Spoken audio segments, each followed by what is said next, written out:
બોરીવલીનો અજય ક્યારેય ધર્મ કરે નહીં. મમ્મી રોજે કે બેટા પાઠશાળા જા ને, તું કાલે પાઠશાળા નહીં જાય તો હું કાલથી ઘી નહીં વાપરું. અને અજય સમજે મમ્મી તારે જે કરવું એ કર, હું કઈ પાઠશાળા જવાનો નથી. મમ્મી કઈ પૂજા તો કર બેટા મારા માટે. અજય કે મારે કઈ કરવું નથી. સામૂહિક વર્ષી તપ કરાવવાના હશે. અજય એના બધા દોસ્તારો વર્ષી તપ કરવાનું વિચારતા હતા કે પહેલો ઉપવાસ તો કરીએ. અજયે વિચાર્યું કે મમ્મીને પણ સારું લાગી જશે, એક ઉપવાસ તો કરવાનો છે અને ફ્રેન્ડ્સને બી કંપની મળી જશે. અજયે પહેલો ઉપવાસ કર્યો. બીજા દિવસે સવારે વૈષ્ણુ, મમ્મીએ કીધું કે ઉપવાસ કર્યો છે, વૈષ્ણુ તો કરી લે. કે હા કરીશ, વૈષ્ણુ કરીશ, બધા ફ્રેન્ડ્સ કરવાના છે. અને અજયની મમ્મી કલ્પનાબેન એવી ગાંડા બન્યા, મારા અજયે મારા માટે વર્ષી તપ ઉપાડ્યો. સવારે 4 વાગેથી રસોઈ બનાવવાનું શરૂ થયું અને જ્યારે અજય 9:30 વાગે બેસના કરવા માટે પાટલો માંડ્યો ત્યારે અજયની લાઈફ ટાઈમની બધી જ ફેવરેટ ડીશ લગભગ ગણીએ તો કુલ આઈટમ 144 એના ભાનામાં કે મારા અજયનું બેસનું છે. બધા ફોન, અરે મારી પાર્ટી કેન્સલ, હું નથી આવવાની મામાના ત્યાં, હું નથી જવાની ક્યાંય, મારો અજય મારી માટે બેસનું કરે છે. અજય બેસનું કરી રહ્યો છે. મમ્મી વર્લ્ડની સૌથી વધારે સર્વિસ આપનારી વેટર કહી શકાય ને, તને આ ભાવે છે ને તારા માટે બનાવ્યું છે. અરે મમ્મી કેટલું બનાવ્યું છે. અને અજયની મમ્મી આંખમાંથી આંસુ પાડીને કહે બેટા આ તો કાંઈ નથી, તું મારા માટે, આદિનાથ પરમાત્માએ જે તપ કર્યો એ મારા માટે તું કરે. ના બેટા, સાંજે ઓછી પડી હશે રસોઈ તો સાંજે વધારે બનાવીશ. અને અજય કહે બસ એ જ ક્ષણે મારા આંખમાં મારી મમ્મીની વેલ્યુ ખબર પડી. અજયે માત્ર ઋષભદેવ દાદા માટે નહીં પરંતુ મમ્મીની લાગણી 144 વાનગી, 12ની એક પણ નહીં, મારા અજય માટે. અને અજય આખો વર્ષી તપ વચ્ચે ટાઇફોઇડ થવા છતાં પૂરો કર્યો, કારણ મારી મમ્મીને સારું લાગશે. આજે એવી મમ્મી, આ અજયની મમ્મી કે વિકાસની મમ્મી, આ બધી મમ્મી આપણી પોતાની પણ આપણા સંજોગોમાં આનાથી વધારે આપણા માટે એફોર્ટ આપે એવી આપણી મમ્મીને આપણે યાદ કરીએ. અદ્ભુત એવું પદ. આપણે બધા જ આંખો બંધ અને મમ્મી બેઠી છે, મમ્મી બેઠા છે પલાઠી વાળીને એમના ખોળામાં, ભલે આપણે 40 ના થયા, ભલે આપણે 80 ના થયા, મમ્મીના ખોળામાં આપણે માથું રાખ્યું છે ને મમ્મી માથે હાથ ફેરવતી હોય, મારો નીરવ, મારા પ્રણવ, મારી દીકરી, એવો હાશકારો કહેતી હોય ને વર્ષોનો થાક, વર્ષોનું ટેન્શન ઝટપટે આપણું વેનિશ થતું હોય. બસ એ ભાવમાં આપણે બધા જ આંખ બંધ કરીએ અને એ દ્રશ્ય, આપણું માથું આપણી મમ્મીના ખોળામાં, એ ભાવ સાથે આપણે પદને ઝીલવાનો પ્રયત્ન કરીએ.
आप આપી દે.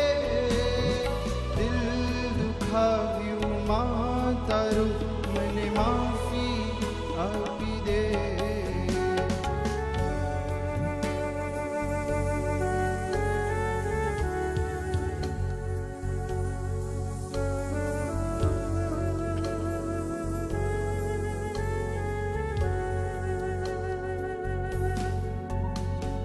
વહાલ ભર્યા એ હાથને મારા માથે ફરાવતી રે.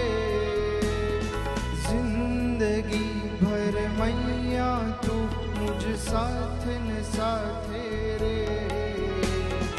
વહાલ ભર્યા એ હાથને મારા માથે ફરાવતી રે.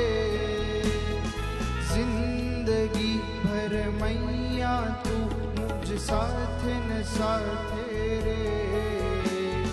भूलूं जो उपकार तारा मने स्मरावती रे. થઈ શકે તો આ બાળને તું ગળે લગાવી લે. ઓ મૈયા તું મુझને એક વિશ્વાસ આપી દે. દિલ દુખાવ્યું માં તારું, મને માફી આપી દે. માતા,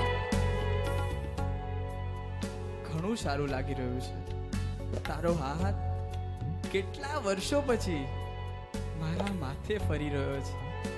આ તારો ખોળો, હું ઘણો મોટો થઈ ગયો ને મમ્મી, પણ એનો અફસોસ છે. કેટલો આનંદનો એ દિવસ હતો મમ્મી. હું સ્કૂલથી આવું તો મને ગળે લગાવી દે. આવી ગયો બેટા, શું કરાવ્યું? મમ્મી, કેવો આનંદ! એ આનંદ ક્યારે મળશે હવે? સુખનો જ્યાં કાયમ સરવાળો, માનો ખોળો છે હૂંફાળો. ખોળે એક જ મોસમ મમતા, ના શિયાળો ના ઉનાળો. એની આંખો સૌથી સુંદર, ના હું ગોરો ના હું કાળો. માં તો કાયમ વૃક્ષ લીલુંછમ, મધમધ એની સઘળી ડાળો.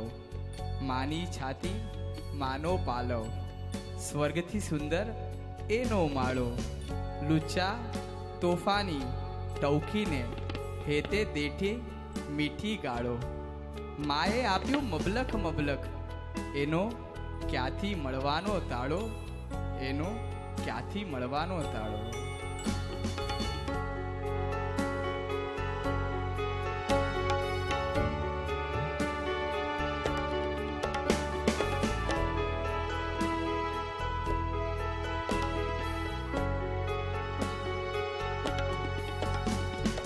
હોઠો પર મારા સદાએ નામ તારું રે.